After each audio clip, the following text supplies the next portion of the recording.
Good morning, crew. It is just after 9:30 a.m. Friday morning, 20th of February, 2026, and I'm going to put together a quick video to just calm everybody down a little bit. We're getting a little bit fired up here. So I'm going to make some bad predictions. Predictions I'm probably going to regret later. And you are all encouraged, if I get it way wrong, to point and laugh for the next 48 hours. After that, you should probably move on with other things in your life. But definitely I should get the brunt of the jokes and embarrassment over the weekend, should I get this take wrong. But I have a slightly different take than what you are likely seeing out there regarding the coming conflagration between Israel, the United States, and Iran. So,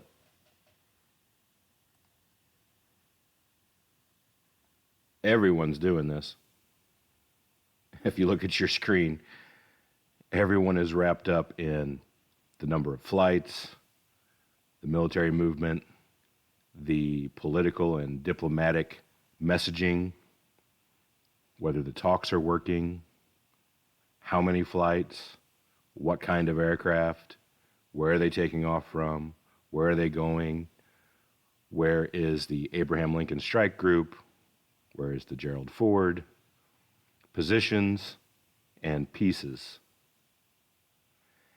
And don't get me wrong, these are all very important data points to watch.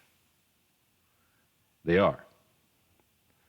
But it's not the complete picture as far as determining or helping you to determine timing. When things are going to happen. When is it all going to let loose? So today, and I hope you're watching this sooner rather than later, today I'm going to take some wind out of some sails. I hate to do it. But it needs to be done because we're getting that after the stock market speculation, after the stock market closes speculation, that everything's going to let loose, or gold is trading up higher, oil's trading up higher. All those are data points. There is an overarching method to how these things unfold, and we're going to cover that. Other channels that are looking for, the social media buzz, they're not going to cover this because it's not sexy. I will admit that. It is, in the terms of what you could post, what you could stream, the information that you could put out there, it's the equivalent of watching paint dry. But it's reality. So I'm going to cover a little bit of that in the video, and this is why I'm going to make this bad prediction, more than likely, because I can't see all the factors either. And that being said, the disclaimer for this channel is it's unprofessional. You should not take it seriously. I am, your presenter, that is equal parts court jester, rodeo clown, and I even washed out of the gravy seals. Yes, gravy seals, like biscuits and gravy. Didn't make the cut. Armchair general. So you should not take a word I say seriously. And if you listen long enough to me, your parents and or children and or friends and neighbors may be disappointed in you. It's certainly possible. Anyway, with that out there, let's start. And first, you need to put the popcorn that you had planned for the watch party tonight or this weekend, put the popcorn back in the pantry. Put away the spicy buffalo dip. You'll have another weekend, I guarantee you that. I just don't think it's going to be this weekend. So cancel the keg. You're going to have to watch something else this weekend because you're going to be disappointed. If you're the news junkie type that needs this kind of horrific global event to unfold to be entertained this weekend, hopefully you can find something else to do and,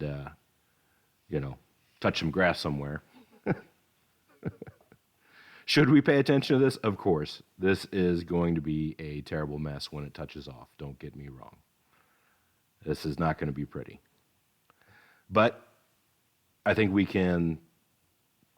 still got some time. You still have some time, crew, to make some preparations, to be ready for it, to watch it come up over the horizon so it's not a shock. For a lot of people out there, they're hearing some rumors.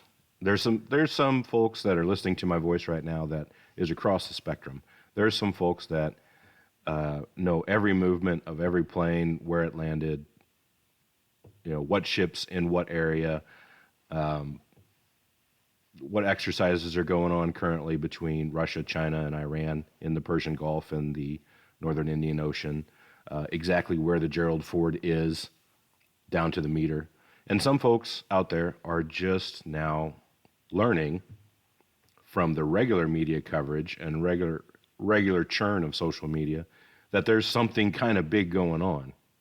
And it has to do with us, at least the U.S. Navy, political actors with the current administration and the Iranian regime. There's something going on in the Middle East and it looks big, so that there's a full spectrum there. So, why do I say not now, that you have some time? And I'll even go further and say, I think you have the rest of the month and early March, very first week of March, from where I sit, is most likely.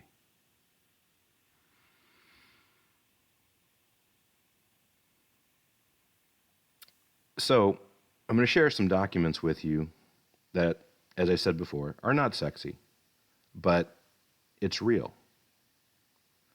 It won't give you the same reptilian level dopamine hit of watching flashy, exciting social media posts, breathless reports, that kind of thing. But it will give you a dopamine hit in a different part of the brain. The same part of your brain that lights up when you have an aha moment, when you get the final pieces of information to complete a puzzle or figure something out. So we'll begin with a little bit of disappointment. Yes, something's going to happen. However, there are timing to these big operations. Understanding that timing, how the U.S. military and other militaries around the world will approach large operations. That information is out there. That doctrine, it is doctrine. It's out there. Anybody can view it. It's documents published by our government, so you have free access to it. It's just not sexy. Nobody references it really in the social media sphere as far as I can see. And that's what we're going to look at. And it's going to give you an insight to how this is going to unfold and where I think we currently are, also in this document, So let's switch over my view here.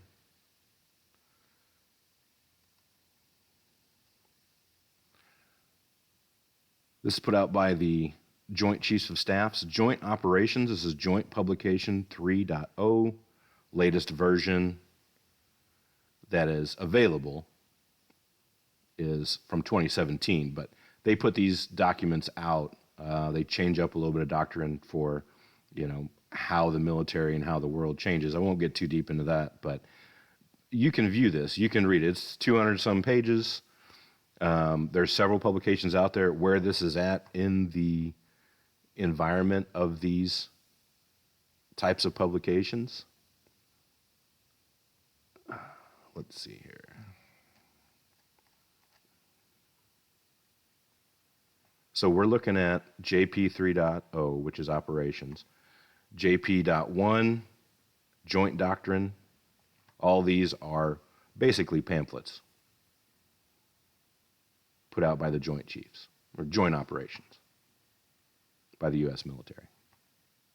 So we're going to be looking at this guy, because that's what's shaping up, right, in the Middle East. See if we can peel some layers apart and figure out where we're at. Well, you can read this whole document yourself, 200 plus pages, but it's like watching paint dry. So I'll just cut to the chase for you. And a picture says 1,000 words. If I can find it, here we go. All right. So this is a graph, phasing an operation based on predominant military activities. And I'm going to do my best.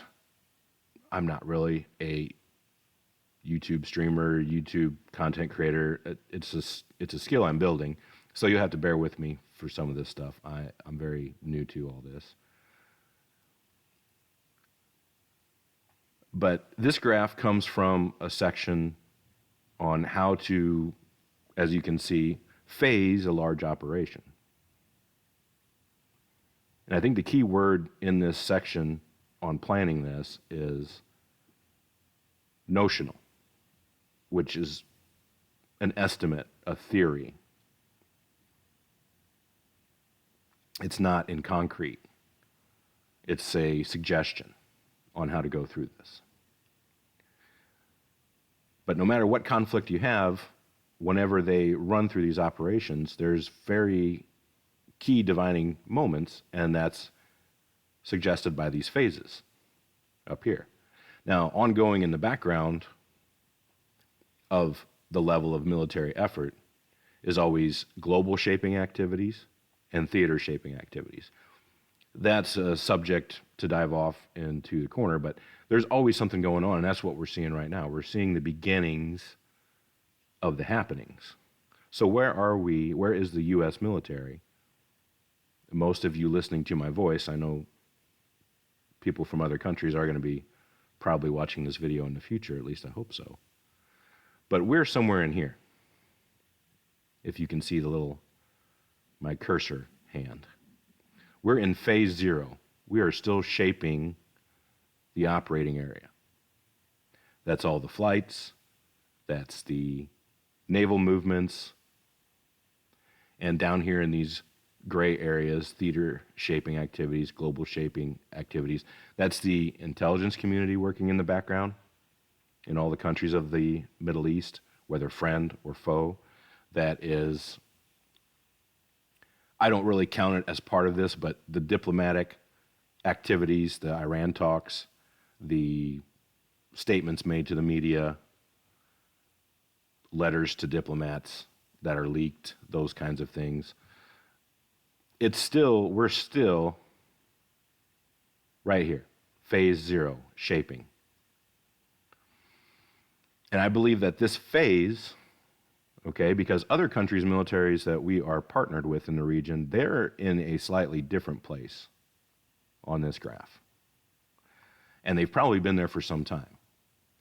And that other partner, friend, quote unquote friend in the area, has probably been in this deter phase for some time now. just because of their close proximity to the adversary, which is Iran. So yeah, as far as the United States goes, as far as American citizens are concerned, we're still here. What is your key tell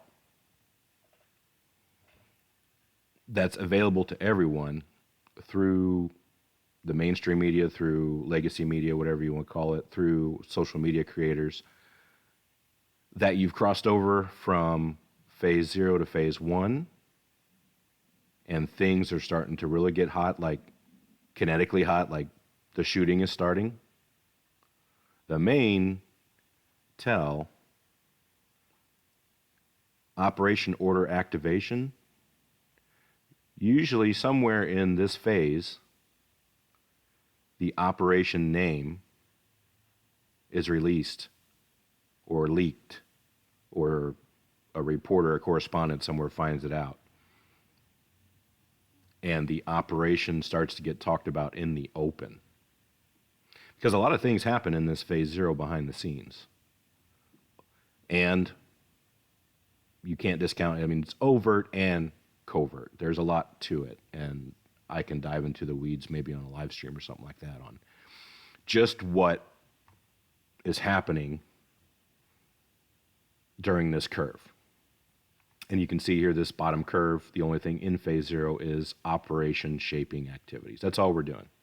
We're just preparing the theater operating environment by logistics, intelligence efforts, those means. There is no time. You can see on this graph, the time is suggestive. There's no 1 week to 2 weeks, 2 to 3 months, 6 to 8 months, a year. There's none of that. It's a rough suggestion on how to phase a large operation.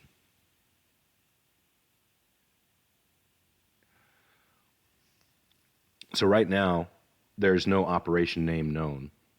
So I don't think we're here yet. I mean, you see some informal ones that are being put out there, like Operation Iranium Freedom or something like that. That's not official, of course. When you hear the official name,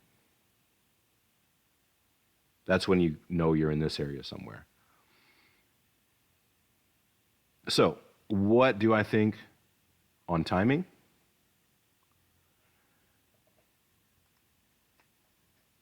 I think, if I'm being completely honest with myself, timing-wise, there's a lot of things going on still that would push this conflict, or first actual kinetic strikes, I believe, I'll just throw the date out there, I believe it will be March the 3rd, plus or minus 48 hours. More heavily leaning on the plus side after March 3rd, but still in that first week of March. Maybe that weekend, but it doesn't have to be.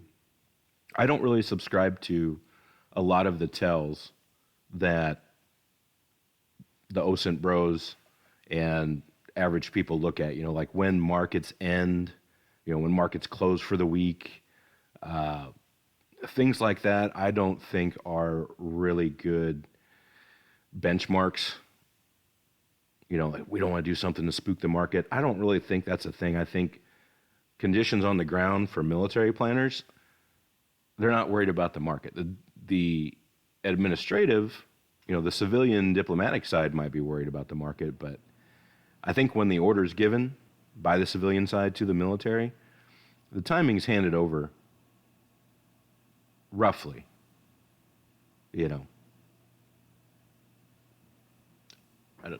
I don't think a civilian side representative is pushing the go button for these large things. For small operations, having to do with terrorism and getting into, violating another nation's sovereignty for a raid, things like that. They're probably more involved in that kind of thing. But for these large operations where just all hell is going to be let loose, the dogs of war, so to speak, And I think that timing's strictly handed over to the military. So, why do I think that it's going to be March 3rd? We have a couple things to get through. First, there's a few real movement indicators that tells me not quite yet. And one of them is the Secretary of State's schedule. Marco Rubio is supposed to be in Israel in the coming weeks. I think currently he's scrambling to try and keep the UK from giving away Diego Garcia, our most strategic air base for this upcoming operation in the Indian Ocean. That we have a strategic airfield and radio station and other facilities, intelligence facilities there that is crucial to operating into that part of the Middle East. He's scrambling to convince the UK to not give it away under a lease, to my knowledge. But other than that scramble right now and into the weekend, he's supposed to be in Israel later this month. I think like the 28th or something like that. The other thing that's going on, we have the State of the Union address coming up, I believe. I might be wrong on that, but I think that's coming up here pretty soon. I might eat some crow here right on the recording. But if that's the case, we don't want fireworks going off and threat levels to be incredibly elevated. If that is the case, let me just find out for sure. I'm pretty sure that that's coming up soon.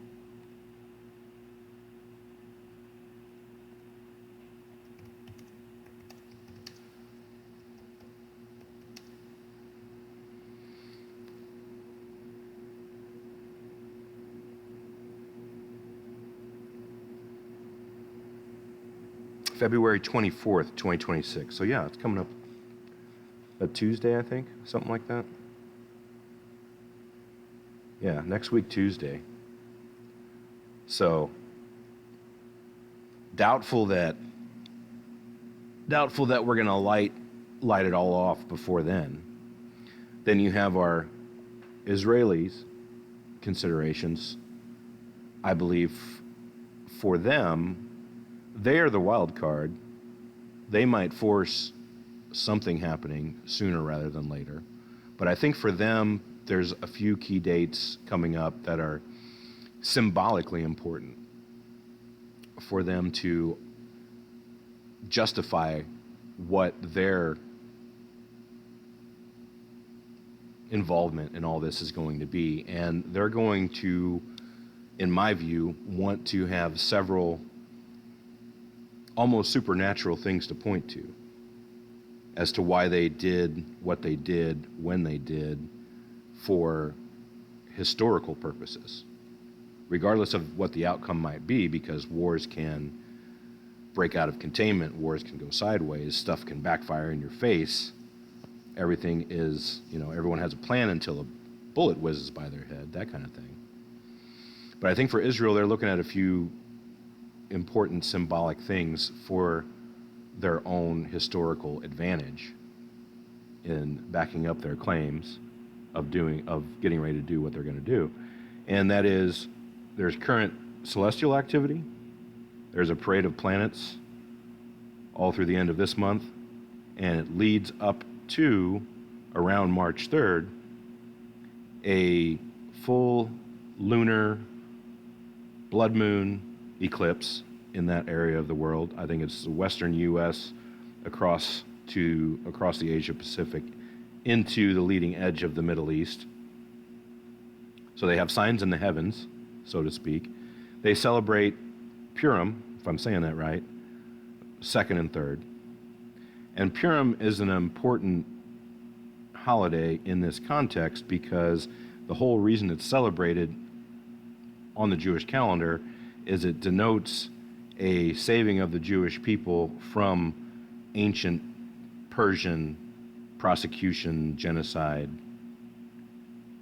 So you see, it has a historical and current context.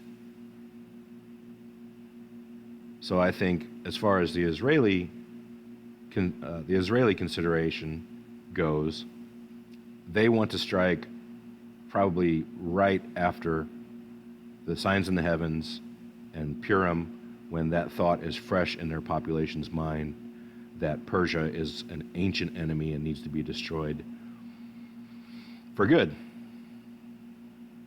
And don't discount those types of considerations that the elites, quote-unquote elites and quote-unquote rulers of nations make, because there's lots of people that will attach incredible amounts of significance to such symbology.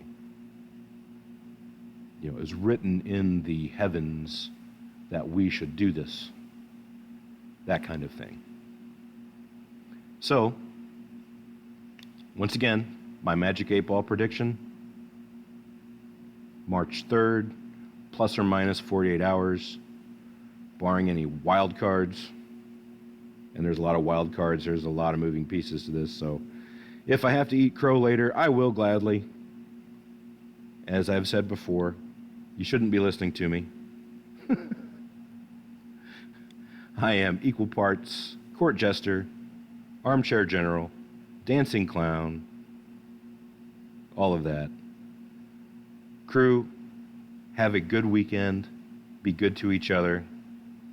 I'll probably be doing some more lives, and maybe I'll do some more videos. I tried doing a live last night. I was originally going to cover this topic last night during a live stream, but